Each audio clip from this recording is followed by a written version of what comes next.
विधानसभा चुनाव जो हैं बिल्कुल करीब हैं, तो वहीं कांग्रेस के घोषणा पत्र को लेकर पटौदी विधानसभा से प्रत्याशी परल चौधरी द्वारा प्रेस कॉन्फ्रेंस का आयोजन किया गया। हालांकि लोगों के माहौल से साफ जाहिर है कि इस बार हवा कांग्रेस की ही है। फिर भी कई पत्रकारों ने परल चौधरी से भाजपा के हक में कई उलझते हुए सवाल किए, लेकिन समझदार व काबिल होने के नाते परल चौधरी ने सभी सवालों का जवाब बहुत ही साफ सफाई व अपनी पार्टी के हित में दिया। साथ ही 7 संकल्प के साथ कांग्रेस का घोषणा पत्र भी सभी पत्रकारों के समक्ष रखा गया। भविष्य में बहुत सी समस्याएं जो पिछले 10 साल से लगातार चली आ रही हैं, उनके समाधान में भी परल चौधरी ने मीडिया के माध्यम से लोगों को विश्वास दिलाया कि कांग्रेस की सरकार बनते ही उन सभी समस्याओं का समाधान तुरंत किया जाएगा। भावी मानेसर समाचार पत्र द्वारा किए गए एक सवाल का जवाब देते हुए परल चौधरी ने यह भी कहा कि मानेसर क्षेत्र के सभी गांवों से जो करोड़ों रुपए की राशि भाजपा ने नगर निगम के गठन के समय अपने खाते में भेज दी, उसका हिसाब भी लिया जाएगा, क्योंकि नगर निगम को गांवों के अंतर्गत नरक निगम बदलने का काम भाजपा ने किया है। हाल ही में भाजपा छोड़कर कांग्रेस का दामन थामने वाले जीएल शर्मा ने भी पूर्व पार्टी बीजेपी पर जमकर विरोध किया और कहा कि मेरा उद्देश्य केवल और केवल उस समय भाजपा की लहर में आकर समाज के कार्यों को करने का था, लेकिन पार्टी की नीतियों को देखते हुए मेरी कोई बात सिरे नहीं चढ़ पाई। उल्टा पार्टी में धांधलेबाजी ही धांधलेबाजी दिखाई दी, जिससे साफ सुथरी छवि को बरकरार रखने के लिए मैंने समाज के हित को देखते हुए कांग्रेस का दामन थामा है। परल चौधरी ने कहा कि पार्टी से जुड़े हुए लोगों से अपील है, वह साथ ही मीडिया के माध्यम से पटौदी की जनता ही नहीं बल्कि हरियाणा की जनता से अपील है कि भाजपा और कांग्रेस की नीतियों को तोलकर ही और सत्य को बताने का काम अगर मीडिया करेगी तो कोई ताकत कांग्रेस को सत्ता में लाने से रोक नहीं सकती। नमस्कार। जिस तरह से मैंने हमेशा कहा है कि पिछले 10 सालों में तो कोई काम जमीनी स्तर पे अगर हम देखें तो नहीं हुआ है, चाहे वो शिक्षा हो, चाहे स्वास्थ्य हो, चाहे रोजगार हो, चाहे सड़कें हो, चाहे यहाँ का इंफ्रास्ट्रक्चर हो, और चाहे लॉ एंड ऑर्डर सिचुएशन हो। तो पटौदी क्षेत्र में मैं चाहती हूँ कि अगर जनता ने मन बना ही दिया है कांग्रेस पार्टी की सरकार आती है तो हम ये सारी चीजें तो मुहैया करवाएंगे ही। और जिस तरह से मैं हमेशा बोलती रही कि पटौदी हरियाणा की पहली सीएम सिटी रही है, मैं चाहती हूँ कि पटौदी का विकास एक सीएम सिटी के तर्ज पे हो। और ये मैं कांग्रेस पार्टी की उम्मीदवार परल चौधरी जी, कांग्रेस के वरिष्ठ नेता जीएल शर्मा जी, ओम प्रकाश भारद्वाज जी, रमेश जी, अन्य सभी साथी चौधरी साहब बैठे हैं। आज इस प्रेस वार्ता का उद्देश्य सबसे पहले आप सभी लोगों का धन्यवाद करने के लिए कि आज आपकी वजह से आज कांग्रेस की जो लहर हरियाणा में है उसमें सबसे बड़ा योगदान मीडिया का है, सबसे बड़ा योगदान इस चौथे स्तंभ का है कि आपकी वजह से आज हरियाणा में एक लहर जो आज एक कांग्रेस का तूफान देखने को मिल रहा है, उसके लिए आप सभी का बहुत बहुत धन्यवाद और आभार प्रकट करता हूँ। देखिए, जिस तरीके से आज पूरे हरियाणा में कांग्रेस के प्रति लोगों का उत्साह देखने को मिल रहा है वो काबिले तारीफ है। और आप लोगों ने जो सच दिखाया, सच को दिखाने की आप लोगों ने जो ताकत दिखाई, और वो भी ऐसी सरकार के खिलाफ जो तानाशाह रवैया अपना रखा था, उसके बावजूद आपने सच उजागर करने का काम किया। आप लोगों का मैं तहे दिल से दोबारा बहुत बहुत धन्यवाद करता हूं और आशा करता हूं कि इस चुनाव में भी आप हमारी प्रत्याशी, पार्टी की प्रत्याशी परल चौधरी जी का आप इसी तरीके से सच को दिखाते हुए इनको भी पूर्ण समर्थन दिलवाने का काम करेंगे और पूर्ण समर्थन भी देंगे, ऐसी मुझे विश्वास भी है और ऐसी मैं कामना भी करता हूं। देखिए, कल जिस तरीके से कांग्रेस पार्टी की 7 संकल्प आए, कांग्रेस के 7 संकल्प होगा हरियाणा का कायाकल्प। आप देखिए, जिस तरीके से जो संकल्प है साथों, आप देखिए वो सच के संकल्प है, सभी संकल्प सच्चे हैं। भाजपा की तरह झूठे संकल्प नहीं, झूठे वादे नहीं। चाहे महिलाओं की 2000 देने की बात हो, चाहे 100 गज के गरीबों को प्लॉट देने की बात हो, चाहे बिजली फ्री देने की बात हो, आप कोई भी चीज देखिए, सभी गारंटियों में कांग्रेस पार्टी 100% उत्तीर्ण साबित होगी और जो बोलेंगे वो करेंगे। ये सातों गारंटियां, उनमें सभी वर्गों का ध्यान रखा गया, चाहे व्यापारी हो, चाहे कर्मचारी हो, चाहे किसान हो, चाहे युवाओं की नौकरियों का भी इसमें जिक्र है। आप देखिए बुढ़ापा पेंशन का भी इसमें जिक्र है।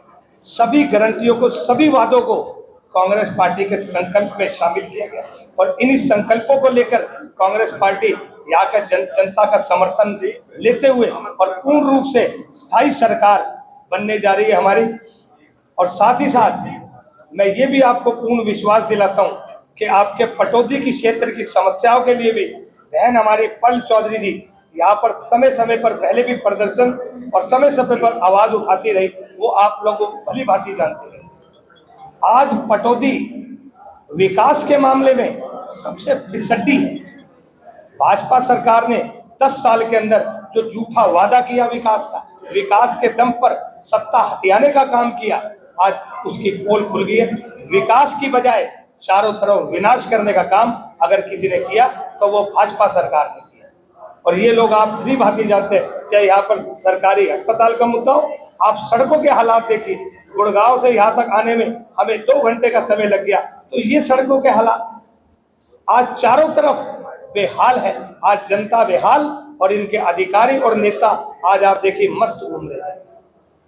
जिस तरीके से भाजपा सरकार ने लोगों का जीना दुश्वार करा, भ्रष्टाचार का बोलबाला, इतना भ्रष्टाचार इतिहास में कभी नहीं हुआ जितना इस 10 साल के कार्यकाल में भाजपा में हुआ। आप किसी भी सरकारी महकमे में आप बता दीजिए, कहते हैं बिना खर्ची पर्ची। मैं कहता हूं कि बिना खर्ची के इस सरकार में कभी कोई काम नहीं हुआ। ये यहाँ की जनता और आप लोग जानते हैं। हम इसी उद्देश्य के साथ आपके बीच में आए थे कि हमारे जो संकल्प है, हम आपको उसका प्रेस नोट भी जारी करेंगे। अभी उन संकल्पों को लेकर हमारी बहन पल चौधरी जनता के बीच में जा रही है और जनता का पूर्ण समर्थन 36 बिरादरी आज इनके साथ एक कारवा के रूप में आज चल पड़ा है और ये कारवा रुकने वाला नहीं है। 5 अक्टूबर को हाथ के पंजे पर मैं आपके माध्यम से यहाँ की जनता को नम्र निवेदन करता हूँ कि आने वाली 5 तारीख को बहन पल चौधरी को आप हाथ के पंजे के निशान पर आप कीमती वोट अपना देकर सफल बनाएं और इनको विधानसभा में भेजने का काम करें। बहुत बहुत धन्यवाद। मैं अब जीएल शर्मा जी को आग्रह करता हूं कि वो अपने विचार रखेंगे और आगे की प्रजातंत्र के सबसे मजबूत और चौथे स्तंभ के सभी कर्णधार भाइयों, मैं पंकज रावत जी की बात को ही आगे बढ़ाता हूँ। और जैसे इन्होंने कहा कि हरियाणा में विकास के नाम पे विनाश, मैं 2-4 चीज आपके बीच में रखूंगा। हरियाणा में गरीब लोग रहते हैं, उनको हम बीपीएल परिवार बोलते हैं। बीपीएल परिवारों पे 10 साल में भरोसा नहीं किया गया और परेशान पहचान पत्र पीपीपी बनाया, चेक एंड बैलेंस के लिए बनाया और उसमें दुनिया भर के गरीब लोगों के राशन कार्ड रद्द कर दिए गए।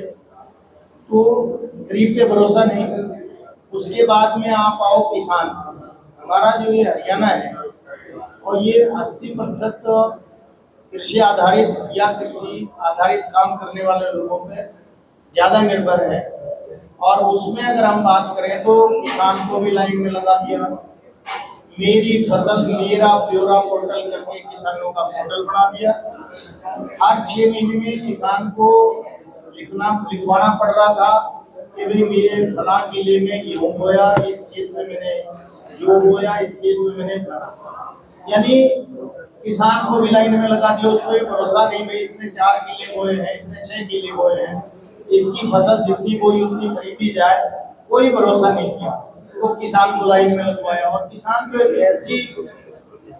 ऐसी मतलब काम करने वाली एक ऐसी देश की अर्थव्यवस्था को मजबूती देने वाले हालत आता है कि जिन लोगों जो कभी झूठ पैसे भी थे, लेकिन आपने किसान को भी झूठा साबित करने के लिए उसको लगातार, और ना वो बेचारा समझ पाता है कि मेरा कौन सा मुश्किल नंबर है, कौन सा किला नंबर, तो किसान पे भरोसा नहीं। इसके बाद में आ जाओ शहर। अभी आप मोदी शहर में है, प्रॉपर्टी आईडी के नाम पे शहर के लोगों को लाइन में लगाया। भाई किसी का 100 गज का प्लॉट है उसका 250 बना दिया, किसी का 250 गज का उसका 150 गज बना दिया, किसी का नाम धन सिंह है उसका बन सिंह कर दिया। उसी नाम पे चक्कर कटवा के पूरे शहर को परेशान किया। आपने लोगों को दुखी करने के लिए ओल्ड एज पेंशन के नाम पे पोर्टल बन गया। अब वो वृद्धा पेंशन कट गई दुनिया भर की, वो बेचारे बूढ़े घूम रहे हैं धक्के खाते हुए, बुजुर्ग आदमी जिनका सम्मान होना चाहिए वो धक्के खाते घूम रहे हैं। किसी भी वर्ग पे आपने भरोसा नहीं किया। व्यापारी वर्ग को जम करके शोषण हुआ, कर्मचारी वर्ग का जम के शोषण हुआ। किसान अगर अपनी फसल बेचने के लिए एमएसपी मांग रहा था उसको लाठियों से पीटा, कर्मचारी अपनी मांगों के लिए इकट्ठा रहा था उसको जम के पीटा। आपने कर्मचारी मांग रहे थे हमारी ओपीएस बहाल कर दो, वो नहीं की। तो अगर आप देखेंगे ये चारों जो वर्ग है, आप करें कि हम पिछड़ा वर्ग की तहसील है तो पढ़ते प्रमोदी इस्तीफा देते कांग्रेस में शामिल हो गए। मैं तो पिछड़ा वर्ग का प्रभारी था, रामदेव कंबोजी अध्यक्ष थे, मैं प्रभारी था तो मैं भी छोड़ के आ गया। यानी गरीबों का भला नहीं, पिछड़ों का भला नहीं, अगड़ों का भला नहीं, किसान का भला नहीं, कर्मचारी का भला नहीं, व्यापारी का भला नहीं और मजदूर के तो शोषण इतना हुआ है इसकी कोई हद ही नहीं। तो इस सरकार से सभी वर्ग परेशान हैं। जब आपने अपने वर्गों पे भरोसा नहीं करके ये पोर्टल बनाए तो अब आपको भरोसा क्यों करे हरियाणा की जनता? क्या कारण है, क्यों भरोसा करे? जब आपने भरोसा नहीं किया तो हरियाणा की जनता भी अपने भरोसा नहीं कर रही है और आने वाले समय में आपको उतार फेंकेगी। आपने मुख्यमंत्री बदल दिया, अगर मनोहर लाल जी अच्छे थे तो उनको बदला क्यों? और फिर बदला तो दूसरे वाले ने आके कहा कि कांग्रेस तो जो आज ये 7 गारंटी की पंकज रावत जी बात कर रहे थे, ये कांग्रेस तो लॉलीपॉप बांट रही है, यानी फ्री में बांटने का रेवड़ी बांट रही है। तो आज आपने अपने घोषणा पत्र में भी जो बोला है तो उसको क्या कहा, मलवा बांट रहे हो? भाई कांग्रेस चूंकि राजस्थान में ये काम कर चुकी है, 500 में गैस का सिलेंडर दे रही है, 25 लाख का मुफ्त इलाज राजस्थान में हो रहा है। जहाँ कांग्रेस की सरकार है वहाँ ये जो 7 गारंटी है ये लागू की हुई। हरियाणा में भी गरीब को उसका हक मिले, किसान को उसका हक मिले, व्यापारी का सम्मान हो, उसका सम्मान बहाल हो। इसी प्रकार से शहर के लोगों को पोर्टल पार्टल को सब बंद कर करके जो लोगों की सुविधा है, जो लोगों की इच्छा है, लोगों को उनका हक मिले, उस अनुसार कांग्रेस सरकार काम करेगी। और हरियाणा में आपने मुख्यमंत्री बदल दिया, आपने प्रदेश अध्यक्ष बदल दिया, अब जनता ने तो मन बना लिया कि हम आपको ही बदल दिया। हरियाणा की जनता ने बीजेपी को बदलने का, बीजेपी सरकार को बदलने का मन बना लिया है और भारी बहुमत के साथ कांग्रेस की सरकार बन रही है। और मैं ये मान के चलता हूं कि दक्षिणी हरियाणा जिसकी ये बात करते थे, दक्षिणी हरियाणा खासतौर से पटौदी की बात, आपके दक्षिणी हरियाणा में बिनोला में यूनिवर्सिटी का समझ बात दिखाया था, वो आज तक बाउंड्री हुई पड़ी है, उसमें सांप गोहरे बिच्छू भी आ रहे हैं, लेकिन वहां एक ईंट नहीं लगी। आपके बिलासपुर चौक पे आप जाके हालत देखिए, ये 2 घंटे में आप पटौदी पहुंचते हो और अगर रिवाड़ी जाना तो आपको 4 घंटे लगते हैं, जयपुर जाना तो आपको 8 घंटे लगते हैं। ये हालत इनका इंफ्रास्ट्रक्चर डेवलपमेंट है भाई। तो अगर पटौदी की भी मैं बात करूं, क्योंकि मेरा मूल गांव यहाँ बिल्कुल नजदीक में ही है, तो पटौदी क्षेत्र में एक भी डेवलपमेंट का काम भाजपा की सरकार में 10 साल में हुआ तो गिना देंगे भाई। और एक और सबसे बड़ी बात जो मैं आपको कहना चाह रहा हूँ, हम अपने बच्चों को शिक्षित क्यों करते हैं? हर एक व्यक्ति चाहता है ना कि अपने बच्चों को पढ़ाएं लिखाएं। क्यों? क्योंकि शिक्षा से बुद्धि आती, शिक्षा प्राप्त करने से